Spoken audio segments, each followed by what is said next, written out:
Traffic jam की समस्या से निजात दिलाने की दिशा में प्रदेश की भजनलाल सरकार ने महत्वपूर्ण कदम आगे बढ़ा दिया है। जयपुर मेट्रो के दूसरे चरण को क्रियान्वित करने और नए रूट पर मेट्रो चलाने की दिशा में बड़ा कदम आगे बढ़ा दिया है। क्या है पूरा मामला, जानने के लिए ये रिपोर्ट देखिए। प्रदेश में भजनलाल सरकार के गठन के बाद ही जयपुर मेट्रो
पहुंचना हो आसान। मेट्रो स्टेशन पर पार्किंग की व्यवस्था भी प्रस्तावित की जाएगी। जयपुर मेट्रो की नए कॉरिडोर निर्माण और मेट्रो के संचालन और रखरखाव के लिए बड़ी कवायद। इनके लिए राशि की जुगाड़ के लिए बनेगा detail proposal plan. Value capture finance के लिए बनेगा डिटेल प्रपोजल प्लान। इसके तहत मेट्रो कॉरिडोर की दोनों तरफ जेडी की भूमि लेने, कॉरिडोर की दोनों तरफ भवन निर्माण मापदंड प्रस्तावित करनी, ट्रांजिट ओरिएंटेड डेवलपमेंट को बढ़ावा देने और विभिन्न शुल्क लगाने को लेकर दिए जाएंगे प्रस्ताव। प्रदेश की भजनलाल सरकार की ये मंशा है कि यात्री भार के लिहाज से शहर के सभी महत्वपूर्ण स्थानों को मेट्रो नेटवर्क से जोड़ा जाए। फर्म को ये सारा काम 4 महीने में पूरा करना होगा। इस काम की अनुमानित लागत 11 करोड़ रुपए है। पहले 1.5 से 2 महीने में पुरानी डीपीआर को अपडेट करने और नए डीपीआर बनाने का काम होगा। जयपुर मेट्रो ये चाहती है कि जल्द से जल्द दूसरे चरण के तहत कॉरिडोर निर्माण का काम मौके पर शुरू किया जाए। Abhishek Srivastava, First India News. BJP प्रदेश अध्यक्ष सीपी जोशी ने मेवाड़ दौरे के दौरान आज चित्तौड़गढ़ जिले के कपासन में आयोजित मतदाता अभिनंदन कार्यक्रम में शिरकत की। मतदाता अभिनंदन समारोह में बीजेपी प्रदेश अध्यक्ष ने कपासन विधानसभा क्षेत्र के मतदाताओं का आभार प्रकट किया। बीजेपी प्रदेश अध्यक्ष सीपी जोशी से खास बातचीत की हमारे सहयोगी पीके अग्रवाल ने।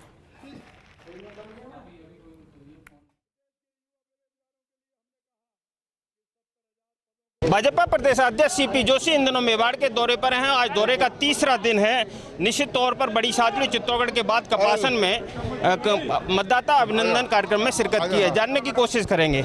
निश्चित तौर पर बड़ा आयोजन हो रहा है, किस तरह से देखते हैं मतदाता अभिनंदन कार्यक्रम को? देखिए, इस क्षेत्र के मतदाताओं का आभार प्रकट करने कि इन्होंने लगातार तीसरी बार चित्तौड़गढ़ संसदीय क्षेत्र से भारतीय जनता पार्टी के कमल को जिताया और ये नरेंद्र मोदी जी के नेतृत्व को मजबूती देने का काम किया।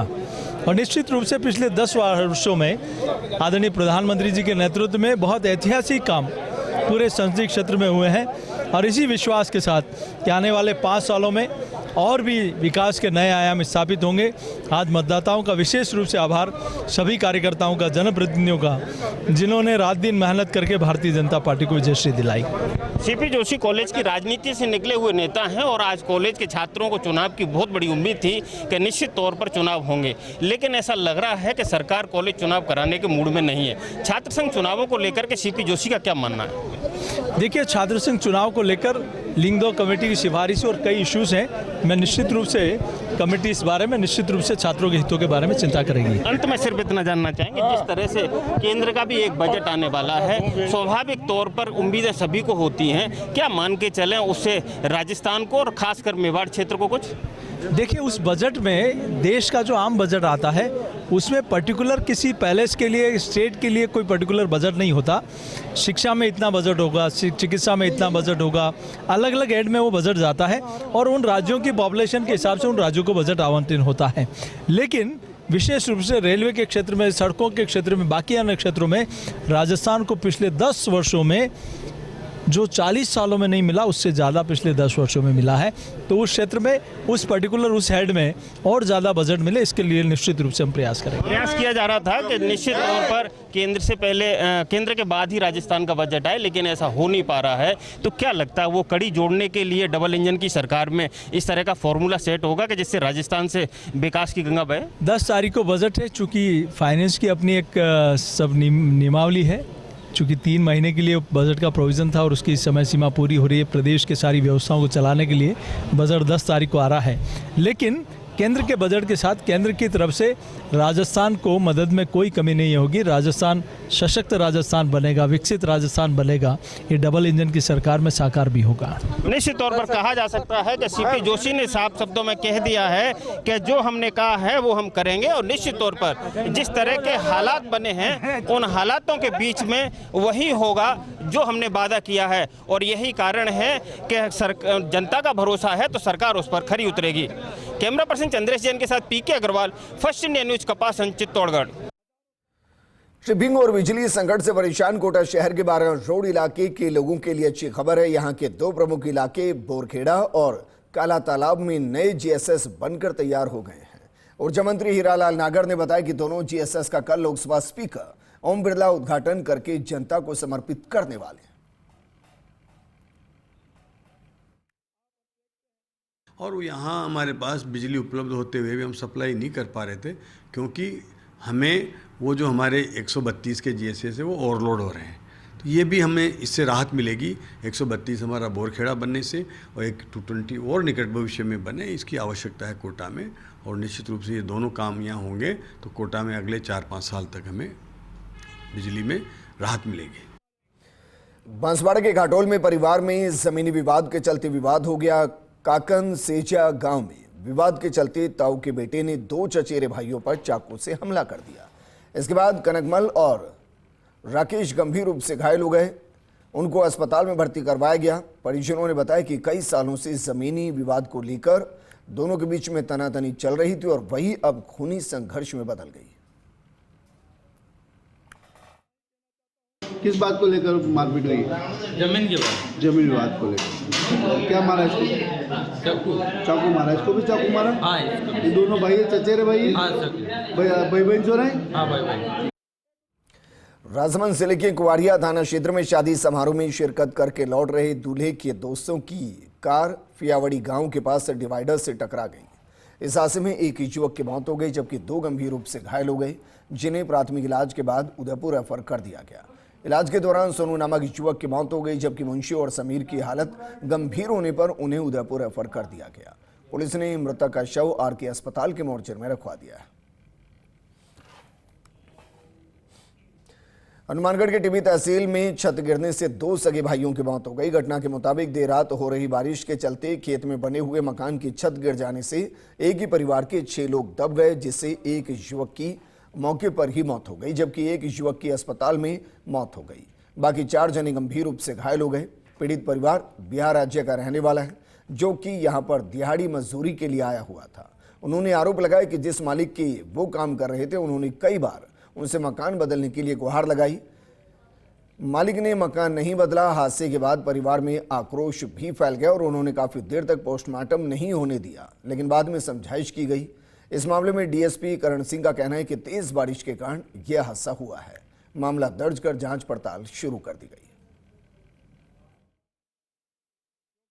कम से कम 1 बजे से लेके 2 बजे तक बारिश होने लग गया। ठीक है, बारिश होने के बाद हम लोग 2 बजे के बाद हम लोग सो गए। सातों के सातों आदमी सो गए थे और 4:36 पे पूरा जब हम लोग उठे ना, हमारे से उठने से पहले कोठा जो है ऊपर से सीधा ही छत दीवार उधर हो गया और सीधा छत नीचे आ गया पूरा। हम लोग 7 जने थे। बारिश में डैमेज हुआ, मकान डैमेज हुआ, उसके कारण हम लोग सबके सब हो गए। मौत हो गई। उसमें से एक तो मेरा भाई था, सुमित नाम था, और एक का अमित नाम था।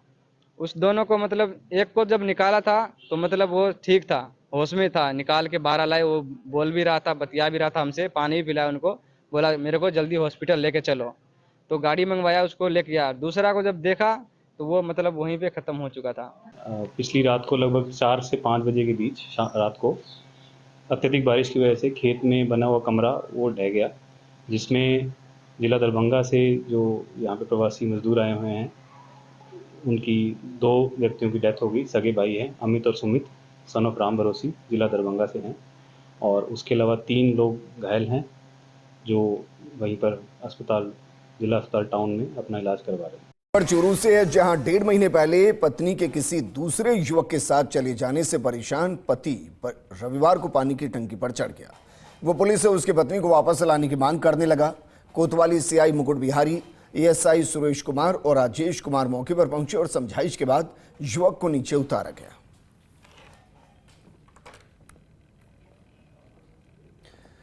प्रतापगढ़ की छोटी सादरी पुलिस ने 4 क्विंटल से ज्यादा डोडा चूरा परिवहन करने के मामले में मध्य प्रदेश के एक आरोपी को गिरफ्तार किया है। पुलिस की जांच में जब्त डोडा चूरा परिवहन में सद्दाम हुसैन निवासी मंदसौर मध्य प्रदेश की संलिप्तता पाई जाने से आरोपी की तलाश की गई। गठित टीम द्वारा आरोपी सद्दाम हुसैन को डिटेन कर गिरफ्तार किया गया। आरोपी से डोडा चूरा खरीद फरोख्त और साथी आरोपियों के संबंध में गहन पूछताछ की जा रही है। दौसा एसपी रंजीता शर्मा ने एक बड़ी वारदात का खुलासा करते हुए शहर में हथियारों के दम पर लूट करने वाली एक गैंग का खुलासा करते हुए 4 बदमाशों को गिरफ्तार किया। बदमाशों के कब्जे से 2 देसी पिस्टल और 3 जिंदा कारतूस बरामद किए गए।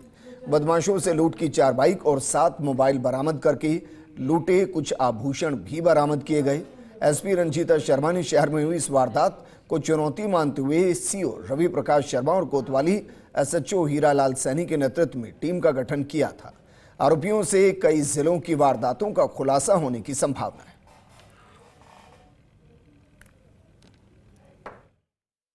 के अनुसंधान में ये सामने आया कि इस जो गैंग है इसमें लगभग 4 लड़के शामिल हैं जो भरतपुर क्षेत्र के हैं और वो अभी तक दर्जन से भी ज़्यादा वारदातों को अंजाम दे चुके हैं।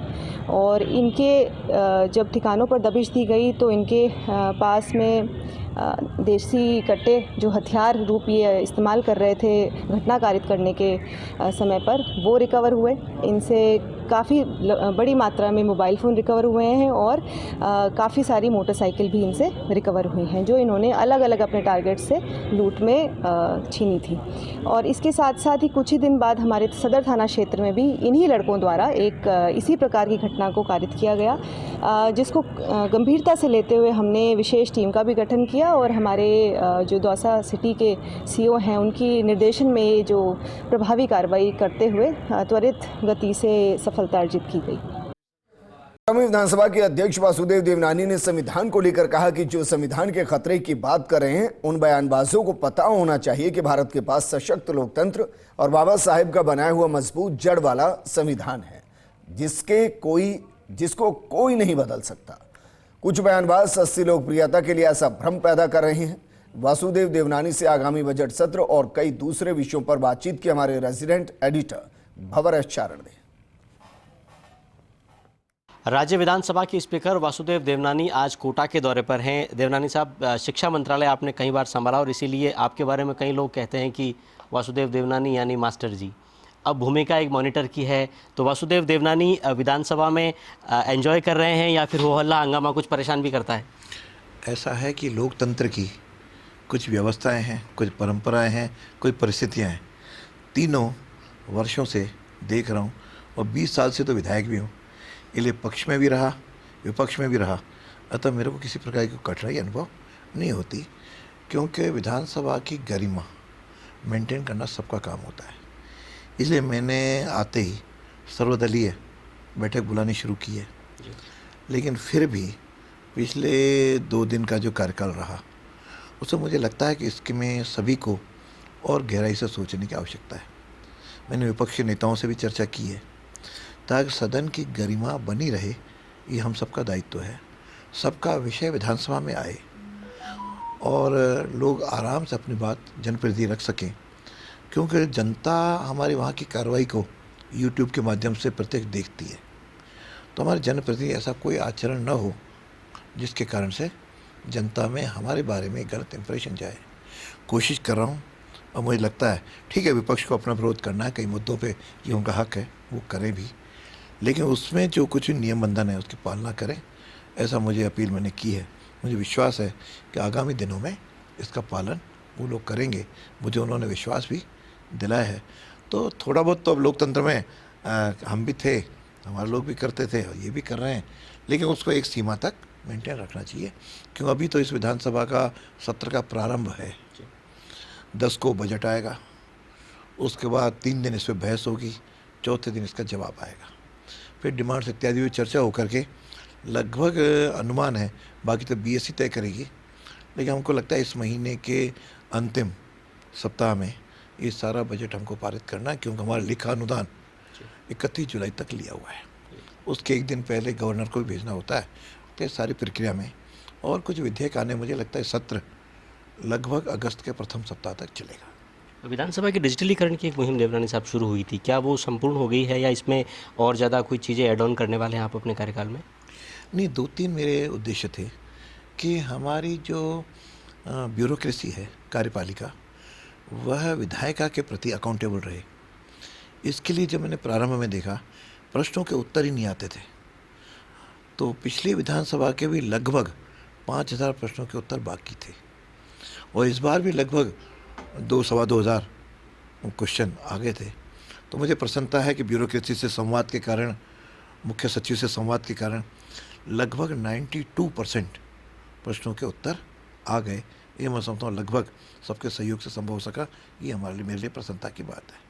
देवनानी साहब, लेकिन एक बात इन दिनों खूब सुनने में आ रही है चौतरफा, और खासकर सदन में भी ये बात होती है, चाहे लोकसभा हो चाहे विधानसभा हो, और पॉलिटिकल पार्टीज की तरफ से बयान आते हैं कि संस्थाएं संकट में हैं और संविधान खतरे में है। क्या आपको भी ऐसा कुछ लगता है? भारत के संविधान को कोई खतरे में डाल ही नहीं सकता, क्यों उसकी जड़, मूल इतना मजबूत है कि यह केवल लोगों को भ्रमित करने का प्रयास है। सबका लोकतंत्र में विश्वास है, संविधान पे विश्वास है और वह निश्चित रूप से चल रहा है। यह केवल आरोप प्रत्यारोप केवल करने के लिए, या यदि मैं कहूँ भ्रमित करते हुए सस्ती लोकप्रियता लेनी हो, उसका एक अंक कहा जा सकता है। बाकी यहाँ का बाबा अम्बेडकर के जो संविधान है उसको कोई छेड़छाड़ नहीं कर सकता। हुई है तो पूर्व में लोकतंत्र के सामने कि प्रत्येक जो पार्टी की सरकार रही है 1975 का अपने सामने है, और उसके बाद भी आवश्यकता अनुसार सभी पार्टियों ने उसमें कोई न कोई संशोधन किया है। और संशोधन के कारण कह नहीं सकते कोई संविधान में कोई परिवर्तन हुआ है।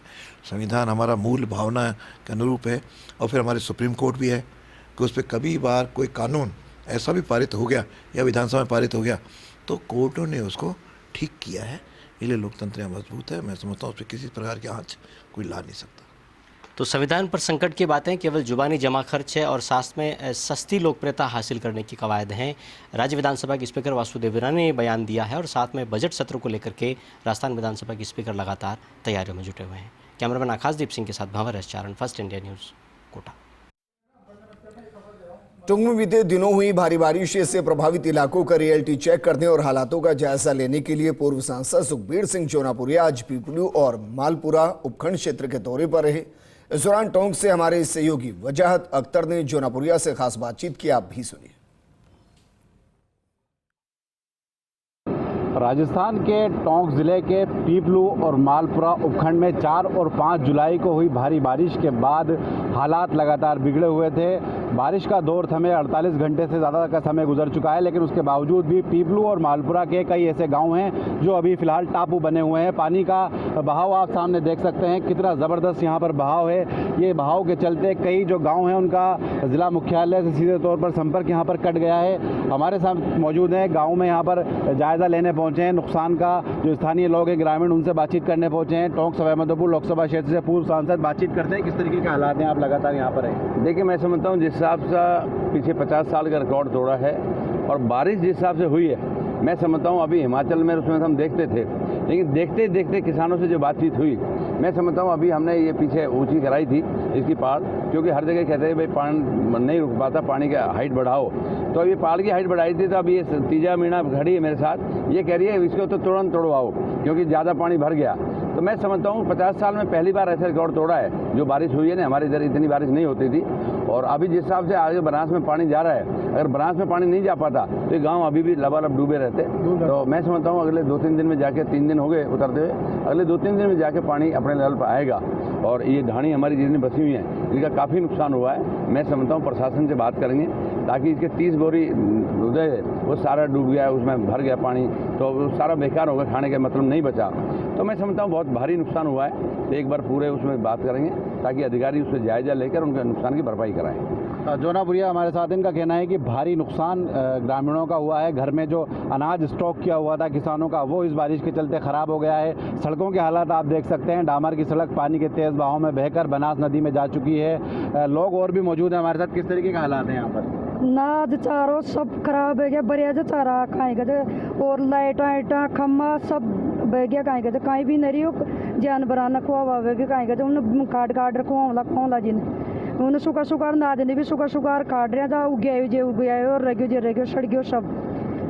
आप ढूंढिया गांव में आए हैं, ढूंढिया गांव के किस तरीके के हालात हैं और जो गांव है वहाँ पर क्या हालात हैं? देखिए, मैं समझता हूँ अभी लावा में उसमें हम अभी जा रहे हैं। ये ढूंढिया गांव का जो अभी ना है, इसके यहाँ पर जो एनीकट है, ये एनीकट बहुत 3 दिन से लबालब चल रहा है, फिर भी पीछे का पानी नहीं उतर पा रहा। और मैं समझता हूँ किसानों की जो आपदा आई है, ये बहुत भारी आपदा आई है एकदम, और सबका नुकसान बहुत ज़्यादा हुआ है। इस नुकसान की भरपाई करेंगे। अभी जिस हिसाब से मैं पीछे ढाणी में रुका तो ढाणी वाले सब कह रहे हैं हमारा सब कुछ खत्म हो गया, तो दोबारा इनके मकान जो ढहे उनका भी भरपाई कराएंगे और इन सबकी वापस ही भरपाई कराएंगे ताकि आदमी किसान को हिम्मत हो सकते। पूर्व सांसद सुखबीर सिंह जोनापुरिया हैं जो लोगों से लगातार मुलाकात कर रहे हैं, खुद भी पानी के बीच में यहाँ पर खड़े हुए हैं, हालात देख रहे हैं। इनका कहना है कि ग्रामीणों का नुकसान काफ़ी ज़्यादा हुआ है, सड़कें बह गई हैं, अनाज ख़त्म हो गया है, खिलाने का गाँव वालों के पास पशुओं को कुछ नहीं बचा है। इनका कहना है कि इस पूरे मामले को लेकर उच्च स्तर पर लेकर जाएंगे, सरकार से बातचीत करेंगे और जो ग्रामीणों का नुकसान हुआ है उसकी एक चीज़ की भरपाई सरकारी स्तर पर यहाँ पर करवाई जाएगी। वजाहत Akhtar, first India news, Tonk. Jaipur से है, जहां मुख्यमंत्री वचनलाल शर्मा ने मानसरोवर के मांग्याबाद स्थित मैरिज गार्डन में आयोजित कार्यक्रम में शिरकत की। वरिष्ठ पत्रकार मनीष भट्टाचार्य के बेटे का अन्नप्राशन सेरेमनी समारोह का आयोजन किया गया, जिसमें मुख्यमंत्री वचनलाल शर्मा और राज्यपाल कलराज मिश्र ने शिरकत की। फर्स्ट इंडिया के चेयरमैन डॉक्टर जगदीश चंद्र ने भी कार्यक्रम में शिरकत की और परिजनों से मुलाकात कर बधाई दी। इस दौरान मंत्री के बिश्नोई, विधायक गोपाल शर्मा और श्रीचंद कृपलानी भी मौजूद रहे। पत्रकार भवानी सिंह देवड़ा, शरद कुमार, मनीष गोधा, सौरभ शर्मा, अश्विनी पारीक समेत कई गणमान्य लोग मौजूद रहे। खबर जयपुर से है, जहां राजस्थान इंटरनेशनल सेंटर में महिमा फाउंडेशन के तत्वाधान में स्वर्गीय DR मदान की पुण्यतिथि के अवसर पर अखिल भारतीय मुशायरे का आयोजन किया गया।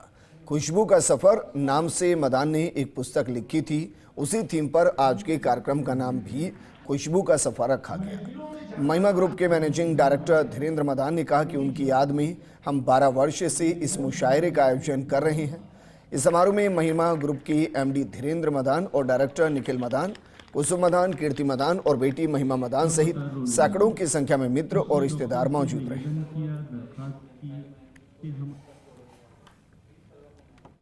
ये खुशबू का सफ़र जो कार्यक्रम है, ये मेरे वालिद श्री डी.आर. मदान होस्ट सरदी साहब की याद में हम करते हैं। सन 1912 से ये प्रोग्राम चल रहा है और हम इसे तब से लगातार इसे कर रहे हैं और आगे भी करते रहेंगे। हमारा उद्देश्य है कि जो शेर व शायरी और कविता जो उनका जो चार्म था वो लिखते थे, उन्होंने 11 किताबें लिखी हैं और उनका जो शौक़ था उसको ज़िंदा रखना और इस साहित्य को जिंदा रखना। इस बुलेटिन में फिलहाल इतना ही, लेकिन आप बने रहिए फर्स्ट इंडिया न्यूज़ के साथ क्योंकि खबरों का सिलसिला लगातार जारी है। नमस्कार।